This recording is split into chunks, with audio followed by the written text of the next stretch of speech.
Hello, friends. Welcome to Let's Crack UPSC CSE, and this is me, Dr. Siddharth Arora. And friends, we are continuing with our NCERT classes. अब NCERT पढ़ाते पढ़ाते मुझे इतना solid feedback मिला तुम लोगों की तरफ से कि मैंने सोचा why not teach even political theory का part which is the part of class 11th NCERT। तो क्यों ना वो भी पढ़ा दिया जाए ताकि तुमको एक्चुअली अप्रोच मालूम पड़े कि how to approach political theory for your exam. अब बहुत सारे स्टूडेंट्स अमंगस्ट अस ऐसे हैं जिन लोगों को अभी तक they have not decided upon what kind of optional they are suppose to take. कोई सोशियो के बारे में सोच रहा है, कोई एंथ्रो के बारे में सोच रहा है, कोई हिस्ट्री सोच रहा है, कोई लिटरेचर सोच रहा है, कोई मैथ सोच रहा है, जाने क्या क्या सोच रहा है। और कुछ लोग PSI पब एड ये सब भी सोच रहे हैं, law optional, medical optional and so on so fourth. Point यहाँ पर ये है कि हम लोग किसी भी चीज़ को तब तक डिसाइड कर ही नहीं सकते जब तक हमें थोड़ा बहुत एटलीस्ट अंदाज़ा ना मालूम हो कि what that subject is all about. So इसी कोशिश में that I am trying to tell you कि what political theory is all about.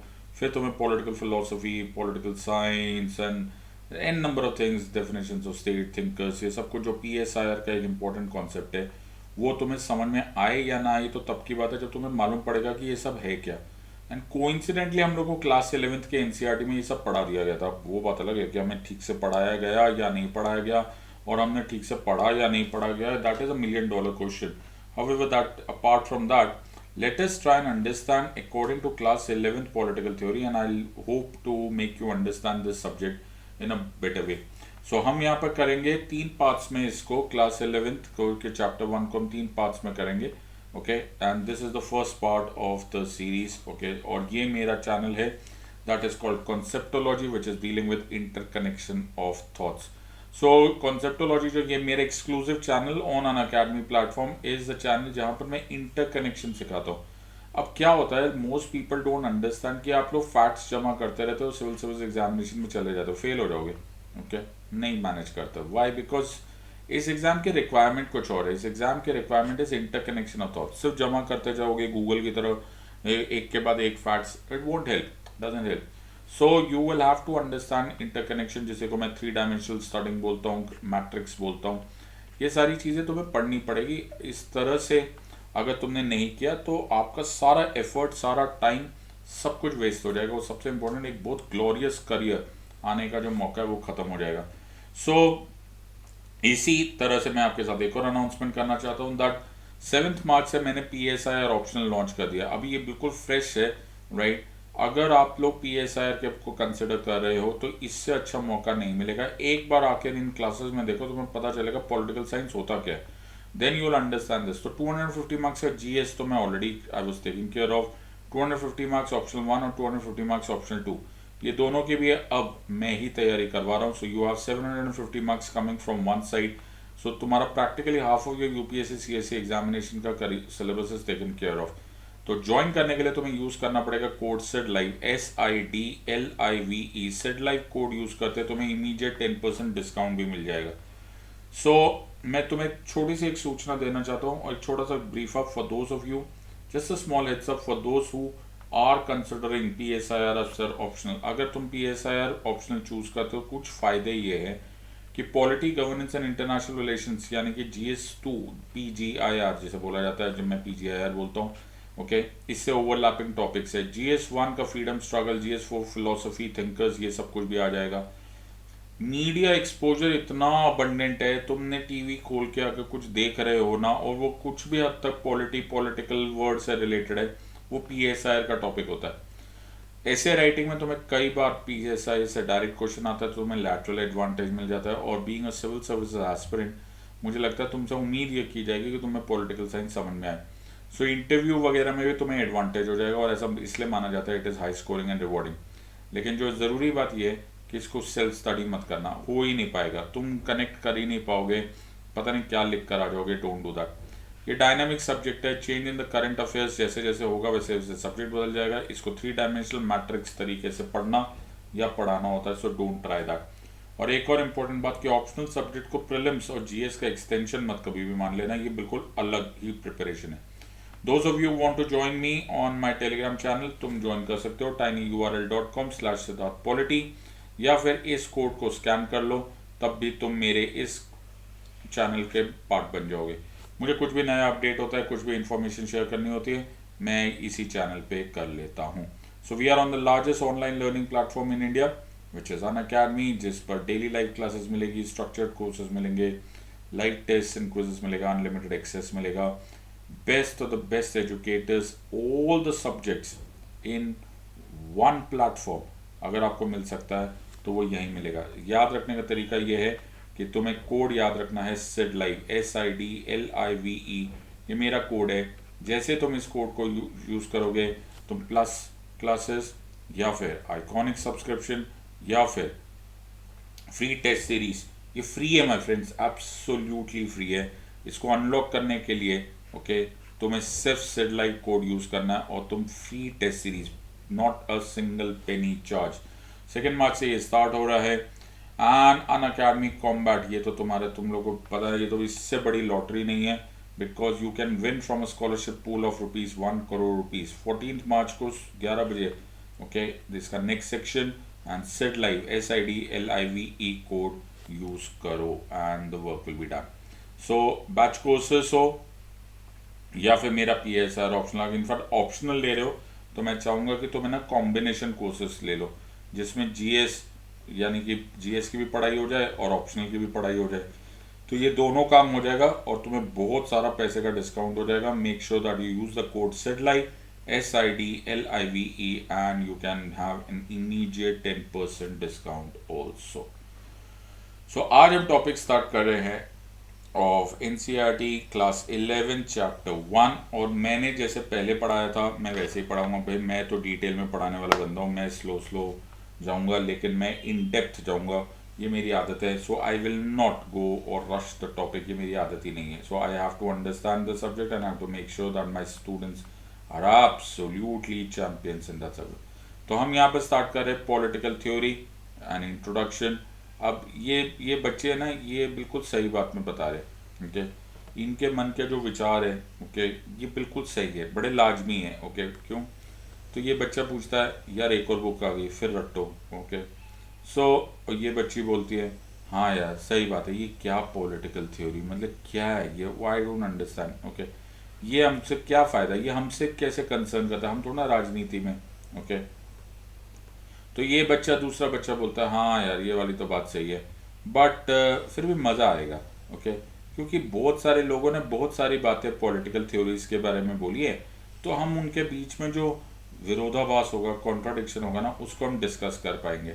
सो यहाँ से स्टार्ट हुई ये बात और फिर बोला जाता है चलो यहाँ से सोक्रेटिस के बारे में मज़ा आएगा, ये डिफरेंट है। तो this is really different. So who is Socrates? अरे बाबा बताओ, द मास्टर के बारे में, the master of philosophy. Socrates से कहानी स्टार्ट करेंगे और वहाँ से स्टार्ट होगी हमारी पॉलिटिकल थ्योरी। या तो क्लास 11th में तो ये तो सब चीज़ें, ये बड़ी इंटरेस्टिंग कॉन्सेप्ट है। तो अब हम धीरे धीरे जाएंगे और अगर आपको नहीं समझ में आएगा तो you are in go slow but go study. तो इस स्टोरी को समझने की कोशिश करो, बिकॉज तुम कल इस देश के ब्यूरोक्रेट्स बन रहे हो तो तुमको पॉलिटिकल थ्योरी आनी चाहिए, ठीक है? तो ध्यान से समझते हैं। So human beings are unique in 2 respects. हाँ क्या क्या कि एनिमल से ह्यूमन बींग्स 2 तरीके से अलग हो गए। वन, दे पोजेस रीजन, और दूसरा एक बार वो they can reflect on their action. तो एक बार तुम बुद्धि यूज करके कुछ रीजन करके कुछ कारण बना के तुम फैसला लेते हो, और फिर अगर गलती हो गई या नहीं हो गई तो तुम उसको रिफ्लेक्ट भी करते हो, you can look back in the rear view mirror. They also have the capacity to use language and communicate with each other, ये भी बड़ी बात है। तो ये 3-4 चीज़ें तो यार हमको सच में इंसान को बाकी जानवरों से या द लोअर एनिमल्स से हमको अलग करती है। Unlike other species they can also express their innermost thoughts and desires. They can share their ideas and discuss what they consider to be good. Political theory has in roots in these 2 twin aspects of human self. Sir आपने इसको जोर से क्यों बोला? मैंने बेटा इसलिए इसको जोर से बोला बिकॉज जो पॉलिटिकल थ्योरीज है या जो पॉलिटिकल साइंस जो बाद में बनेगी, this is the oldest science. This is the oldest science or the oldest study of human beings. This is called as the master science, right? Aristotle इसको master science बोला करते थे, okay? या तो इस master science का ये मतलब निकाला जा सकता है कि भाई ये नहीं आया है तो तुम्हें कुछ नहीं आया. अगर तुम्हें पॉलिटिक्स ही नहीं समझ में आए, तुम्हें यही नहीं समझ में आया कि इंसान एक दूसरे के साथ इंटरैक्ट कैसे करता है, कैसे एक दूसरे को डोमिनेट करता है, कैसे एक दूसरे के साथ कोऑपरेट करता है, कैसे सोसाइटी बनती है, कैसा स्टेट बनता है, and so on and so fourth. इसलिए एरिस्टोटल बोला करते थे man is a social animal, sorry it's a political animal, he's a political animal, तो he's a creation of the nature but he is a political animal। बड़ा important point होता है, तो ये पता होना बड़ा जरूरी है। और ये अगर तुमने मास्टर कर लिया तो भाई जिंदगी में बहुत कुछ मास्टर कर लोगे, खासकर तुम ब्यूरोक्रेट्स हो तो why not. So it analyses certain basic questions as how society should be organise, why do we need a government, what is the best form of the government, law की क्या वजह होती है, what is the state's responsibility towards the citizens, what is citizens responsibility towards the other citizens, what is citizens duty towards the state, and so on and so forth। तो ये बड़ा ही interesting हो सकता है माय फ्रेंड। आप ना सुबह शाम एक बार मुझसे पढ़ोगे ना, फिर तुम लोग को सुबह शाम भी है ना सोचोगे हाँ यार ओहो ये कहीं ना कहीं पॉलिटिकल थ्योरी के साथ कनेक्ट होगा। So amongst the most beautiful subject, लेकिन पढ़ने वाला होना चाहिए, पढ़ाने वाला होना चाहिए, इसको बोर मत होने देना अपने आप को, और मैं तो बिल्कुल ही नहीं तुम्हें बोर होने दूंगा इसमें। So political theory examines questions of this kind and systematically thinks about the values that inform political life, जैसे freedom, equality, justice. It explains meanings and significance of these and other related concepts. It clarifies the existing definitions of these concepts by focusing on some major political thinkers of the past and the present. It also examines the extent to which freedom or equality are actually present in the institutions that we participate in every day such as schools and shops। So basically क्या हुआ है कि आप लोग क्या करने की कोशिश कर रहे हो, मैं इंडिविजुअल्स को सिखाने की कोशिश कर रहा हूँ कि रैशनल थिंकिंग क्या होती है। क्या वर्ड यूज किया मैंने, रैशनल थिंकिंग क्या होती है। Okay, with regards to political question हमें what where who when why ये सब कुछ पता होना जरूरी है। और अगर हमको ये ही पता चलेगा तो ही हम अभी जो हाल फिलहाल में तुम जो न्यूज़ में देख रहे हो, टीवी पे देखते हो, न्यूज़पेपर पढ़ते हो, करंट अफेयर्स के लिए पढ़ते हो, जो पॉलिटिकल इवेंट्स हो रहे हैं उसको तुम एनालाइज कर सकते हो। तो एज अ कंसर्न सिटीजन, अरे ना भी हो या तुम ना ब्यूरोक्रेसी में इंटरेस्टेड हो, तुम्हारे आसपास कोई ऐसा नहीं है जो पॉल साइंस को ले रहा है एज ग्रेजुएशन या पोस्ट ग्रेजुएशन, कोई बात नहीं, but as citizens of India also, as citizens of a country, as learned educated people, you should understand political theories and political science। so यहाँ तक हम कॉन्सेप्ट को समझ गए हैं, अब आगे हम देखेंगे कि why should we study it। Okay, so यहाँ पर सिंपल सी बात है, हम लोग है ना पॉलिटिक्स, हम लोग जो पॉलिटिक्स वर्ड है ना उससे हम लोग ऐसे ना थोड़ा सा नेगेटिव हो जाते हैं। बिल्कुल हमको पॉलिटिक्स समझ में ना, बहुत सारे लोग ना because the kind of politics जो हम लोग देखते हैं टेलीविजन पे, हमको लगता है हे भगवान पता नहीं ये सब अपने से नहीं होने वाला। सो बोलते हैं यार ये हमारा झमेला नहीं है, I am going to stay away, I am an ordinary person, मेरे पास टाइम नहीं है on that stuff and so on so, ये हमारे बस की चीज़ नहीं। सो हमारे पास दो चीज़ें, एक तो सर आप हमको पढ़ा रहे हो पॉलिटिकल साइंस, ओके, दूसरी साइड पर हमको तो पॉलिटिक्स जो टीवी पे दिखाई देता अपने को तो जमता नहीं बाबा। Okay, so the point here is कि हम लोग इस बात को भूल गए कि पॉलिटिक्स जो था वो पॉलिटिक्स आज नहीं है। जस्ट बिकॉज कोई इंस्टीट्यूशन जो पॉलिटिक्स है, जो इंस्टीट्यूशन है था ऑफ पॉलिटिक्स, वो धीरे धीरे डिग्रेड कर चुका है, वो धीरे धीरे डेट्यूरेट कर चुका है, डज नॉट मीन कि पॉलिटिक्स पर से इज बैड। पॉलिटिक्स हमेशा से एक integral part of the society था और है। ओके, तुम बाहर निकलोगे ना भी निकलो या घर के अंदर भी करोगे तो भी वो पॉलिटिक्स होगा ही होगा, because this is the oldest science, this is the oldest understanding. Human to human interactions को ही पॉलिटिकल कलर दिया जाता है। So in the words of Mahatma Gandhi himself, okay, जैसे एक सांप जकड़ लेता है, ओके, वैसे ही यू नो पॉलिटिक्स आपके हर लाइफ के पार्ट में, हर इंटरैक्शन में it is a part of it. अब तुम्हारा सबसे इंपॉर्टेंट बात यह है कि अगर तुम इंडिविजुअल हो तो ठीक है भैया, हो सकता है तुम्हें किसी से पॉलिटिक्स ना करने पड़े, but can do you understand कि एज एन इंडिविजुअल तुम रह नहीं सकते, तुम्हें ग्रुप बनाना पड़ेगा, तुम्हें सोसाइटी का पार्ट होना पड़ेगा। और जैसे ही सोसाइटी आ जाएगी तुम्हारे पास मल्टीपल इंटरैक्शंस होंगे, मल्टीपल नीड्स होंगी, गिव एंड टेक होगा, कोई राइज करेगा, कोई डोमिनेट करेगा, कोई लीड करेगा, कोई फॉलो करेगा, and politics will certainly become a part of it. तो वो चाहे फैमिली हो, चाहे इकोनॉमिक इंस्टीट्यूशन हो, चाहे सोसाइटी हो, चाहे नेशन हो, चाहे यूनाइटेड नेशंस ऑर्गेनाइजेशन हो, it will all deal with politics.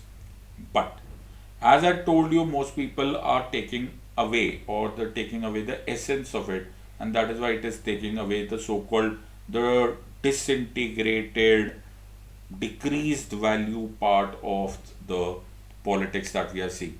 So अब ये सारी situations यही है कि आपको politics पढ़ना पड़ेगा. तो ऐसा बोलते हैं first know the rule of any science before you try to criticize. तो अगर politics अच्छा होने लगेगा तो फायदा होने लगेगा, because it is the way welfare of the people होगा, it is the way country बहुत strong होगी and so on so forth. और इसका उल्टा हो जाएगा तो वही तुम्हारी लाइफ को खराब करने लग जाएगा and so on and so forth.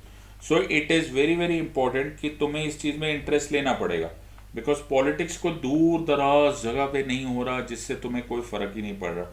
अगर पॉलिटिकल साइंस और पॉलिटिकल थ्योरी तुमको समझ में आती है तो ही तुम पॉलिटिक्स को क्रिटिसाइज या फिर सपोर्ट करोगे, डिपेंडिंग अपॉन कि वो ठीक जा रहा है कि नहीं. और एज कंसर्न सिटीजन्स ये हमारी रिस्पॉन्सिबिलिटी है कि हम इसको पहचानें, फिर हम कोर्स इम्प्रूवमेंट के लिए, कोर्स करेक्शन के लिए गवर्नमेंट पर जोर डालें. गवर्नमेंट इम्प्रूव होगी, हमारी वेलफेयर भी होगी. तो अब हम देखेंगे कि हम पॉलिटिकल थ्योरी जब पढ़ने की कोशिश कर रहे हैं तो हम पॉलिटिकल थ्योरी में पढ़ क्या रहे. हाँ, ये वाली बात भी है कि पॉलिटिकल थ्योरी में हम पढ़ने वाले क्या है. Now there are multiple things that we have to study. So अगर हम अपने आसपास देखेंगे तो हमें बहुत सारे ऐसे पॉलिटिकल इवेंट्स दिखाई दिए जो कि कोऑपरेटिव मूवमेंट्स हो सकते हैं, डेमोक्रेसी हो सकता है, challenges towards the reinstatement of freedom or liberty or equality, revolution, formation of constitution, etc. यार ये बोलना बड़ा आसान होता है कि जी बन गया जी, ओह वेरी गुड, मुबारक हो, ओके जी बन गया. ऐसे कैसे डेमोक्रेसी आ गया, ऐसे कैसे तुमने कॉन्स्टिट्यूशन लिख दिया. पहले तो हम जब केवमैन थे तब तो नहीं ऐसा होता था. ये बात भी सही है. तो इसका ऑटोमेटिक मतलब है जैसे मोबाइल फोन्स जो बने हैं, ओके, या कंप्यूटर्स या लैपटॉप्स या जो कुछ भी बने, जो रॉकेट्स बने हैं, स्पेस शटल्स बने, क्या पहले दिन ही किसी ने इसी को इन्वेंट करके बोल दिया जी मुबारक हो जी हमने एक अपोलो 11 बना दिया. ऐसा थोड़ा ना हुआ. Gradually over a period of time पहले थ्योरीज बनी, फिर पहले तो थ्योरीज में इतना टाइम लग गया, फिर छोटी छोटी चीज़ें, लाइट बल्ब्स वगैरह के, रेडियोस की, you know all that invention होने लगी, फिर उनका कनेक्शन होने लगा. आज हम लोग मंगल ग्रह पर जा रहे हैं, tomorrow will go to some other extreme end of the solar system. ये सब कुछ जैसे धीरे धीरे धीरे डेवलप हुआ वैसे ही पॉलिटिकल थ्योरीज भी धीरे धीरे डेवलप हुई. सो अगर मैं डेट बैक करूँगा तो जो मैं आपकी क्लासेस में PSI में पढ़ाता हूँ तो हम एरिस्टोटल से स्टार्ट करेंगे, हम चाणक्य को समझने की कोशिश करेंगे, हम सोक्रेटिस को समझेंगे, हम प्लेटो को समझेंगे, फिर हम लोग ट्रेडिशनल अप्रोचेस करते करते मैकियावेलीज पे आएंगे, हॉब्स पे आएंगे, एविडाइसी पे आएंगे, फिर आते आते मॉडर्निज्म आएगा, एक डेविड ईस्टन मॉडल आएगा, and so on and so fourth. धीरे धीरे धीरे धीरे धीरे द कॉन्सेप्ट विल स्टार्ट. तो ये दिन हमको याद रखना पड़ेगा कि एक रोजू था जिसने पहली बार बोला ओहो तुम क्या टाइम पास कर रहे हो, ये क्या इधर की उधर थ्योरी मान रहे हो, फर्स्ट तुमको फ्रीडम की जरूरत है. हर इंसान क्रेव करता है फ्रीडम का. अब ये बड़ा पैराडॉक्स है माय फ्रेंड, ये अपने आप में बड़ा पैराडॉक्स है, क्योंकि you were born free, no doubt about it, but if you were born free but then you became a part of the society. समझने की कोशिश करो, मेरी बात समझो. तो अगर मैं फ्री हूँ और राइट, जब मैं पैदा हुआ और अगर मैं केवमैन था तो मैं तो कम्प्लीटली फ्री था, बिल्कुल सही बात है. फिर मैं धीरे धीरे किसी सोसाइटी का पार्ट बना, किसी ग्रुप का पार्ट बना, फिर मैं किसी स्टेट का पार्ट बना, नेशन का पार्ट बना. अब जैसे जैसे मैं यहाँ पर स्टेट या सोसाइटी का पार्ट बनता चले जाऊँगा, ओके, कहीं ना कहीं मेरी सो कॉल्ड लिबर्टी कम होती जाएगी. अब देखो मैंने वर्ड कैसे घुमा दिया. क्या मतलब, मैंने पहले फ्री वर्ड यूज़ किया, फिर मैंने लिबर्टी वर्ड यूज़ किया. तो ये रोजू था जिसने पहली बार बोला कि फ्रीडम हर आदमी का फंडामेंटल राइट होना चाहिए. फिर उसी तरह से Marxian theories of freedom, Gandhian theories of swaraj, doctor Ambedkar, and then Grotius का theory of constitutional morality, name it. It is so beautiful, so many things जब मर्ज करती है तो आज की सिचुएशन बनती है. और मैं फिर ये बात बोल रहा हूँ, ऐसा कुछ नहीं है कि आज की सिचुएशन होगी तो वो तुमने बड़ा सो कॉल्ड एंड आ गया है, ऐसा कुछ भी नहीं है. It will keep on evolving and it will keep on changing as per requirements. तो हमको जो चीज़ इतनी ज़्यादा चेंज हो रही है उसके हिसाब से हमें थ्योरीज भी पढ़नी पड़ेगी. सो political theory deals with ideas and principles that shape constitutions, governments and social life in a systematic manner. मैंने वर्ड यूज किया था पढ़ाते पढ़ाते, रैशनल थॉट प्रोसेस. ये सिस्टमैटिक मैनर होना चाहिए. सो यहाँ पर जैसे भी टर्म्स आएंगे, freedom, equality, justice etcetera etcetera, फिर हमको ये सब principles, rule of law, separation of powers, judicial review, ये जब तक पढ़ेंगे नहीं, ओके, तब तक हम लोग को ये कॉन्सेप्ट समझ में नहीं आएंगे. और हमें जब कॉन्सेप्ट समझना है तो हमको दोनों साइड के कॉन्सेप्ट समझने पड़ेंगे. We will have to include as well as exclude. We will have to go pro as well as con. तो अगर मैं बोलूँगा सेपरेशन ऑफ पावर्स, तो सेपरेशन ऑफ पावर्स देखा जाए तो वाह वाह वाह सॉलिड है, लेकिन उस सेपरेशन ऑफ पावर्स में भी कई सारी वेरिएशंस है. कुछ सेपरेशन ऑफ पावर्स की कुछ अलग क्रिटिसिज्म है, and so on and so fourth. Very very important है कि हमको हर थिंकर के बारे में समझना पड़ेगा. We will have to understand thinkers ने क्या अपना थॉट्स बताया, क्या उन लोगों ने प्रपोज किया, फिर क्या वो लोग खुद पॉलिटिशियंस बने, कभी कभी बन गए, कभी कभी नहीं बने, फिर उन थिंकर्स ने बाकी थिंकिंग प्रोसेस या बाकी थिंकर्स को कैसे इन्फ्लुएंस किया, फिर बाकी थिंकर्स क्या किसी एक ही थिंकर से इन्फ्लुएंस हुए कि एक से ज़्यादा से इन्फ्लुएंस हुए, फिर वो थिंकर्स ही इन्फ्लुएंस हुए कि पूरी पूरी इंस्टीट्यूशंस इन्फ्लुएंस हुए. जैसा मार्क्सिज्म फॉर एग्जांपल कम्युनिज्म का एक मेजर पार्ट होके रह गया, या फिर सोशलिज्म का, the way you notice this part. अगर आपको नीचे की थ्योरी समझ में आ गई तो फासिज्म ने उसको अननेसेसरली मिस इंटरप्रेट करके अपने फेवर में कर लिया. मैकियावेली अपने आप में was a very important father of modern political thought था, लेकिन मैकियावेलियन कॉन्सेप्ट को इग्नोर किया गया, इग्नोर भी नहीं किया गया, इनफैक्ट उसको तो बदनाम ही कर दिया गया कि भैया मैकियावेलियन मतलब मैनिपुलेटिव होता है. हॉब्स थ्योरी को बोला गया इससे ज़्यादा डेंजरस थ्योरी नहीं है, इसमें तो दिल ही नहीं है, क्रूअल थ्योरी है, बिकॉज सोशल कॉन्ट्रैक्ट की बात की, and so on and so fourth. अलग अलग लोगों को अलग अलग क्रिटिसिज्म फेस करना पड़ा, and this becomes a beautiful study to do this part. अब क्वेश्चन ये आता है कि सर आज क्यों पढ़ा रहे हो, ये सब तो हो गया ना, एरिस्टोटल ने काम कर दिया, प्लेटो ने कर दिया, मैकियावेली ने काम कर दिया, हॉबीज ने काम कर दिया, सब ने तो काम कर दिया, मार्क्स ने कर दिया, सब ने लेनिन में भी दे दिया, सब हो गया, बस चलो जी घर हो गया, अब इनको लो और ख़त्म करो. So in other words the point जो मैंने तुम्हें बोला था कि जैसे इक्वालिटी वर्ड है, इक्वालिटी जो सिचुएशन है, ओके, वो एक वर्क इन प्रोग्रेस होगा. मैं नहीं समझा, मैं तुम्हें समझाता हूँ. मतलब अगर मैं बोलूँ कि आज मैंने इक्वालिटी अचीव कर ली है, वेरी गुड, तो किसके बीच में इक्वालिटी अचीव कर ली. मैं ऐसे एग्जांपल ले रहा हूँ, मुझे मालूम है ये नहीं हुआ है, but I am just saying this. For example मैं बोलूँ मेन एंड वुमेन में हो गई है, men and women are considered equal, और यहाँ हो गया. अब मैं तुम्हें बोल रहा हूँ, तुम मेरे को ऐसे चिल्लाओगे, मैं सिर्फ एक हाइपोथेसिस, एक एग्जांपल दे रहा हूँ, ठीक है. तो ऐसा थोड़ा ना कि काम खत्म हो गया, अब रिच और पुअर की रह गई है, हाँ, रिलीजन के बेसिस पे रह गई है, कैस्ट के बेसिस पे रह गई है, मनी के बेसिस पे रह गई, एजुकेशन के बेसिस पे रह गई, चलो जी ये भी होगी, मुबारक हो. अब क्या, अभी नेशन टू नेशन इनइक्वालिटी रह गई है, नेशन के अंदर सिटी टू सिटी रह गई है, सिटी के अंदर टाउन टू टाउन रह गई है, ओके, ये तो खत्म ही नहीं हो रही. फिर जब ये सब कुछ होते हुए जाएगा तो हम एक यूटोपियन वर्ल्ड की तरफ इरादा करके बैठे कि जब तक सब कुछ इक्वालिटी की तरफ नहीं जाएगा. और ह्यूमन नेचर ऐसा कुछ है कि वो कहीं ना कहीं कुछ ना कुछ तरह की डिस्क्रिमिनेशन या डिस्टिंक्शन करने लगेगा.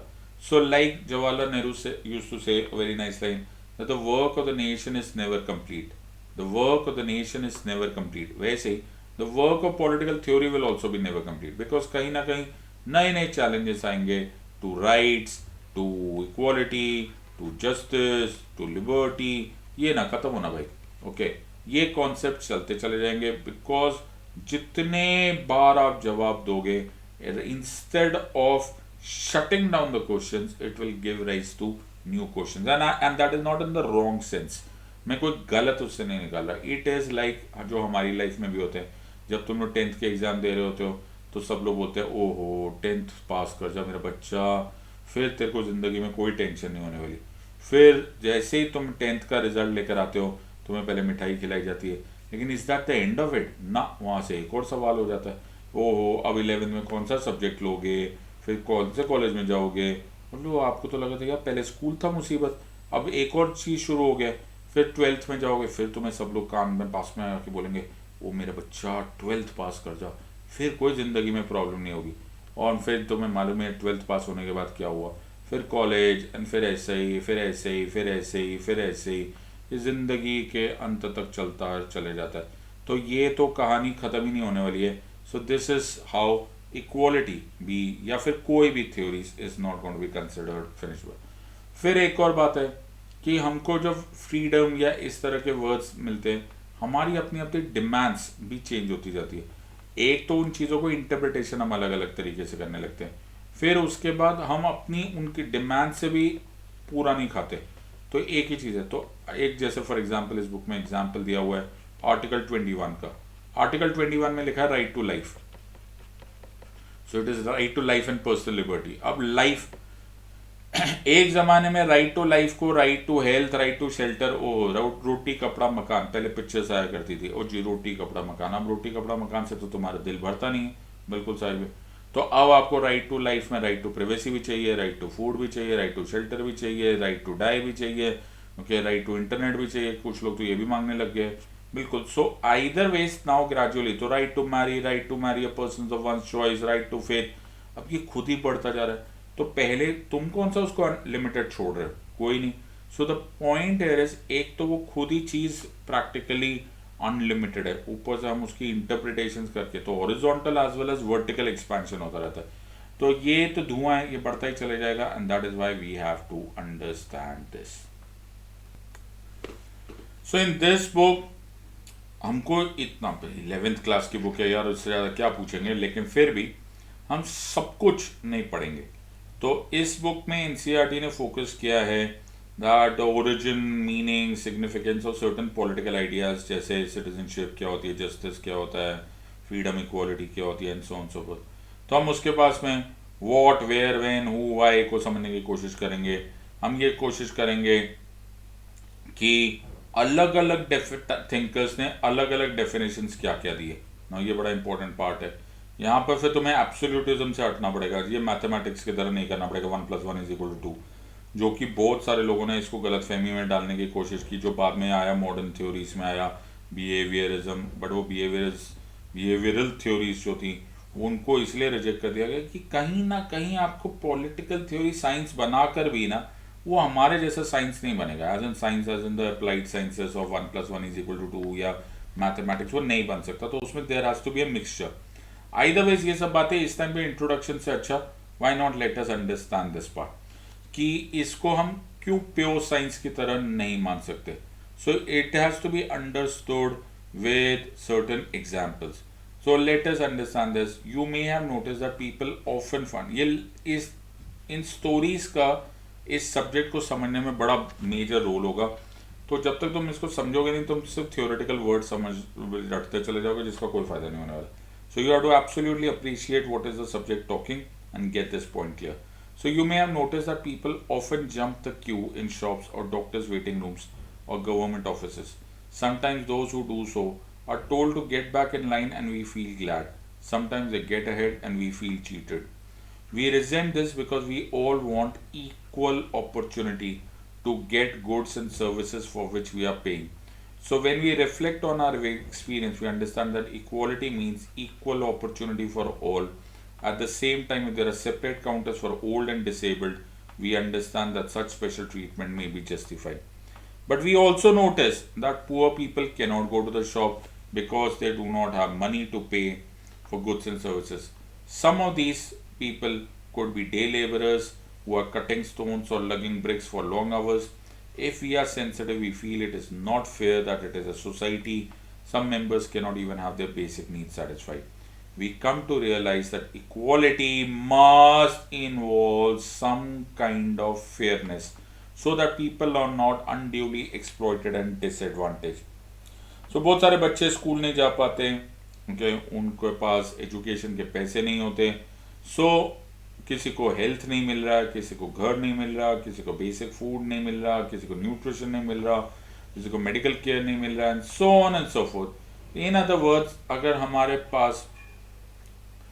पास इक्वालिटी का जो आइडिया है, इट इज ह्यूजली कॉम्प्लेक्स। और यही वाला सीन है जिसको मैं हमेशा ये बात बोलता हूँ कि इक्वालिटी का मतलब इक्वल ट्रीटमेंट नहीं होता। इक्वालिटी का मतलब to be given equal opportunity as per requirement होता है। सो वेरी इंपॉर्टेंट है कि हमारे यहाँ पे जो कॉन्सेप्ट ऑफ इक्वालिटी है, ओके, उसको उस कॉन्टेक्स्ट में समझना पड़ेगा। Okay, so it has to be understood in context. मैं तुम्हें जैसे समझाने की कोशिश करता हूँ, ट्राई एंड अंडरस्टैंड कि किस कॉन्टेक्स्ट में आपको कैसे इक्वालिटी समझ में आ जाएगा। सो हम कब बोलते हैं कि इक्वालिटी अचीव हो गई, कब हम मानेंगे कि किसी को स्पेशल ट्रीटमेंट देना है, कब हमको मानना पड़ेगा नहीं सबको बराबर एकदम 1 किलो इधर 1 किलो उधर 1 किलो उधर करना है, एंड कहाँ हमको रिजर्वेशन करना है और कहाँ हमको रिजर्वेशन नहीं करना है। So how do we connect with this with UPSC exam. अब यूपीएससी एग्जाम में तुम्हें इक्वालिटी का कॉन्सेप्ट खासकर बड़ा कॉमनली पूछा जाता है इन terms of fundamental right.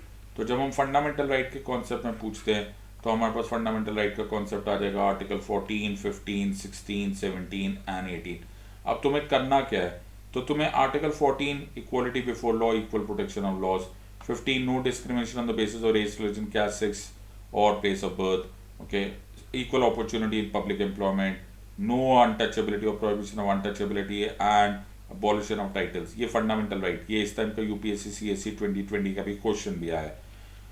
Those of you, okay, जिनको उन्होंने आगे पढ़ाई करनी स्टार्ट कर दी, तो मैं वो प्रियम्बल में भी दिखाई देने लग जाएगा, that is equality of status and opportunity. यहाँ पर भी इक्वालिटी आने लग जाएगा। फिर तुम्हें डीपीएसपी में दिखाई देगा, तो डीपीएसपी में एक और इम्पोर्टेंट कॉन्सेप्ट आना स्टार्ट हो जाएगा, that is with regards to article 37, article 38, 39, equality in terms of economic development and so on so forth. अगर आपको बेसिक स्ट्रक्चर डॉक्ट्राइन तुम्हें ऑटोमेटिकली याद हो गया, तो तुमको मालूम पड़ेगा Indira Sahni versus union of India case 1993-94, जिसे मंडल केस कहते हैं, उसमें ऑनरेबल सुप्रीम कोर्ट ने इक्वालिटी को basic structure of the constitution of India मान लिया। तो डू यू रियलाइज कि कितनी सारी चीजें हैं विद रिगार्ड्स टू इक्वालिटी, और ये तो अभी शुरुआत ही है, बाद में जब रिजर्वेशन पॉलिसी पढ़ोगे तब तुम्हें इक्वालिटी दोबारा आएगा। So you have to connect, the important part is connect. कोई ऐसी बुक नहीं बननी और ना बन सकती है अनटिल अनलेस तुम्हें कोई ढंग से पढ़ाए कि वो इन चीज़ों को कनेक्ट करना सिखाएगा। ओके, कि पढ़ तो तुम इक्वालिटी रहे हो, लेकिन उसमें से कितनी सारी चीज़ें कहाँ कहाँ इमर्ज हो रही हैं, फर्स्ट यू डू दैट। तो ये तुम्हारे पास एक अच्छा मौका है to make sure that you revise this entire structure for those of you जिन लोगों को सेम चीज़ PSIR के लिए चाहिए, अभी भी देर नहीं हुई है। Don't waste a single more moment. मेरा PSIR ऑप्शनल का कोर्स लॉन्च हो गया है, make sure that you take full advantage of this, और उसमें कॉम्बिनेशन कोर्सेस लो, and I think that will be great opportunity. So I will do the second part of this, okay, in the next video, and until next time, God bless, thank you, and Jai Hind. In the words of an academy, let's crack it.